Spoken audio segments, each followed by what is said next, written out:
घबराओ नहीं मेरे बच्चों, जल्द ही ये तूफान थम जाएगा और मैं अपने बच्चों के लिए मीठा मीठा दाना लेकर आऊंगी। रानो के कहते ही एक तेज हवा का झोंका रानो के घर को तहस नहस कर गया और रानो अपने बच्चों को लेकर एक पेड़ की छांव में आ गई और बारिश के रुकने का इंतजार करने लगी। अगली सुबह जैसे ही बारिश रुकी, मम्मा अब हम क्या खाएंगे, अब हम कहाँ रहेंगे, इस तूफान में तो हमारा घर टूट के बिखर गया। घबराओ नहीं मेरे बच्चों, मैं बहुत जल्द तुम लोगों के लिए दाना लेकर आती हूँ। इतना कहकर मम्मा चिड़िया दाना लेने चली जाती है। कोई मेरी मदद करो, मैं मुसीबत में हूँ। क्या हुआ कबूतर भैया, आपकी ये हालत कैसे हुई? क्या बताओ चिड़िया बहन, रात को तूफान से मैं पेड़ से जा टकराया और चक्कर खाकर बेहोश हो गया। क्या आप मेरी सहायता करेंगी? क्यों नहीं कबूतर भैया, जरा रुकिए, मैं अभी आपकी चोट पर दवा करती हूँ। चिड़िया की दवा से जल्द ही कबूतर को आराम आ जाता है। शुक्रिया चिड़िया बहन, आप किसी बात से परेशान लग रही हैं। क्या बात है, मुझे बताइए।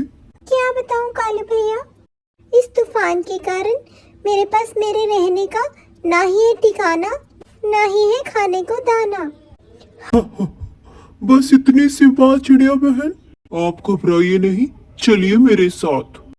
रानो कबूतर के पीछे उसके साथ चल पड़ती है। कबूतर उसे अपनी दुनिया में ले आता है। कबूतर भैया, आप मुझे ये कहाँ ले आए, ये कौन सी दुनिया है? घबराओ नहीं चिड़िया बहन, ये हमारी दुनिया है। असल में एक जादुई कबूतर हूँ मैं, जो तुम्हारी परीक्षा ले रहा था और तुम उस परीक्षा में सफल रही, इसलिए अब तुम मनचाहा वरदान मुझसे मांग सकती हो। कबूतर भैया, मुझे सिर्फ सर पे छत और अपने बच्चों का पेट भरने के लिए खाना चाहिए। ठीक है चिड़िया बहन, ये लो जादुई पेड़, आपकी जो भी इच्छा हो आप इससे मांग लीजिए, ये आपकी इच्छा तुरंत पूरी करेगा। पर एक बात का ध्यान रखिएगा, जब तक आपके मन में खोट नहीं तब तक ही ये आपके पास रहेगा। चिड़िया मामा कबूतर की बात समझ जाती है और जादुई पेड़ लेकर अपने बच्चों के पास पहुंच जाती है। मम्मा, ये पेड़ कैसा है? आप तो खाना लेने गई थी, फिर आप पेड़ क्यों उठा लाई? अरे मेरी जान, ये एक जादुई पेड़ है जो हमारे खाने की और रहने की समस्या को दूर करेगा। रुको जरा, मैं अभी बतलाती हूँ। पेड़ भाई, हमें रहने को घर दीजिए। इतना कहते ही चिड़िया के सामने एक मिट्टी का घर बनकर तैयार हो जाता है। चिड़िया घर को देखकर बहुत खुश होती है। जैसे ही वो घर के अंदर जाते हैं, घर में ढेर सारा खाना देखकर बच्चे और चिड़िया मामा खुश हो जाते हैं। इसलिए दोस्तों, जो अच्छा काम करता है उसके साथ हमेशा अच्छा ही होता है। आ गए मेरे प्यारे बच्चे स्कूल से, बाहर बहुत गर्मी है ना? रुको, मैं तुम दोनों को पानी देती हूँ। रानू कुकू और टोनी को पानी देती है। जी मम्मा, हम नहीं पियेंगे इतना गर्म पानी, हमें तो ठंडा ठंडा फ्रिज का पानी चाहिए, तभी हमारी प्यास बुझेगी। बच्चों, आप चिंता मत करो, मैं अभी गौरी बहन से ठंडा ठंडा पानी लेकर आती हूँ। जब तक तुम मुंह हाथ धो लो अपना। बच्चों को समझाकर रानू कालू के घर पहुंच जाती है। कालू भैया, दरवाजा खोलिए, मैं रानू। आओ आओ रानू बहन, कैसी हो तुम?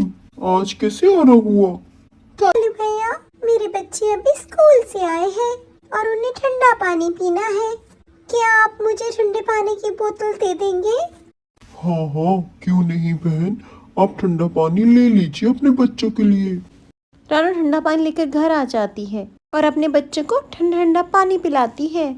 पानी पीकर बच्चे खुश हो जाते हैं। वाह मम्मा, मजा आ गया पानी पीकर। चलो बच्चों, अब आप आराम कर लो, मैं थोड़ी देर में नींबू पानी बनाऊंगी। दूसरी तरफ कालू के घर में ये ठंडा पानी कहाँ गया? कालू, ओ कालू। गौरी, क्या हुआ? इतने गुस्से में क्यों हो? कालू, फ्रिज का ठंडा पानी कहाँ गया? मुझे जोर से प्यास लगी है। गौरी, थोड़ी देर पहले रानू बहन आई थी, मैंने उनको दिया है पानी।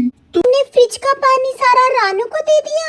तुम्हारा दिमाग तो ठीक है, ये मैं अपने घर से लेकर आई थी। तुमने मेरे से बिना पूछे कैसे दे दिया पानी? खबरदार, आगे से मेरे से बिना पूछे किसी को भी पानी दिया, उस गरीब रानू को भी मना कर देना तुम पानी के लिए। वैसे ही शाम ढलने लगती है। रानू नींबू पानी बनाने के लिए बर्फ लाने चली जाती है गौरी के पास। गौरी बहन, थोड़ी सी बर्फ दे दीजिए, मैंने अपने बच्चों को नींबू पानी पिलाना है। माफ करना रानो, बर्फ तो खत्म हो चुकी है। तुम जैसे कितने ही पक्षी रोज आकर इस फ्रिज का मजा उठाते हैं और मुझे और कालू को गर्म पानी पीना पड़ता है। इसलिए मैं तो कहूँगी रानो बहन, तुम अपना खुद का फ्रिज ही खरीद लो। ऐसे रोज रोज किसी से मांगना अच्छा नहीं लगता। गौरी की कड़वी बातें सुनकर रानू चुपचाप वहाँ से चली जाती है। तुमने ये ठीक नहीं किया गौरी, भगवान सब देखता है। वही रानू के बच्चे अपनी मम्मा का इंतजार कर रहे होते हैं। मम्मा, बर्फ ले आए आप, जल्दी से हमें ठंडा ठंडा नींबू पानी पिला दो। मुझे माफ कर दो मेरे बच्चों, मैं बर्फ ला ना पाई। आज आप बिना बर्फ के नींबू पानी पी लो, मम्मा बहुत जल्द बर्फ का इंतजाम कर लेगी। नहीं मम्मा, हमें बर्फ के साथ ही पीना है, हम नहीं पिएंगे नींबू पानी।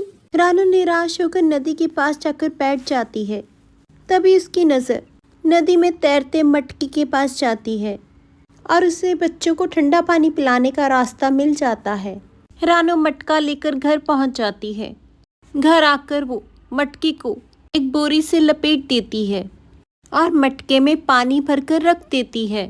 और जैसे ही बच्चे घर आते हैं, चिड़िया मम्मा उन्हें ठंडा ठंडा पानी परोसती है। वाह मम्मा, मजा आ गया। क्या ये हमारा फ्रिज है? हाँ मेरी जान, ये अब हमारा फ्रिज है। अब आपका जब मन करे ठंडा ठंडा पानी आप इस फ्रिज से ले सकते हो। वाह मम्मा, मजा आ गया। कालू, देखो तो क्या हो गया इस फ्रिज को, 2 दिन से पानी ठंडा ही नहीं हो रहा। बाहर इतनी गर्मी पड़ रही है और बिन ठंडे पानी के मेरी तो प्यास ही नहीं बुझती। तुम ऐसे करो, मैकेनिक को बुला के लेकर आओ। कालू कुछ ही देर में कबूतर मैकेनिक को ले आता है। देखिए, आपका फ्रिज अब काम का नहीं रहा। इसको अगर आप रिपेयर कराएंगे तो कम से कम 20,000 का खर्चा आएगा। इससे अच्छा आप अपना फ्रिज बदल लीजिए। अच्छा, तो मैं चलता हूँ। देखो गौरी, दूसरों की मदद ना करने का नतीजा, अगर तुम उस दिन रानू बहन को बर्फ दे देती तो तुम्हारे साथ भी बुरा ना होता। हाँ कालू, तुम सही कह रहे हो, मुझसे बहुत बड़ी गलती हो गई। आगे से मैं सबकी मदद करूंगी। इसलिए दोस्तों, हमें हमेशा दूसरों की मदद करने के लिए तैयार रहना चाहिए। Please like, share and subscribe.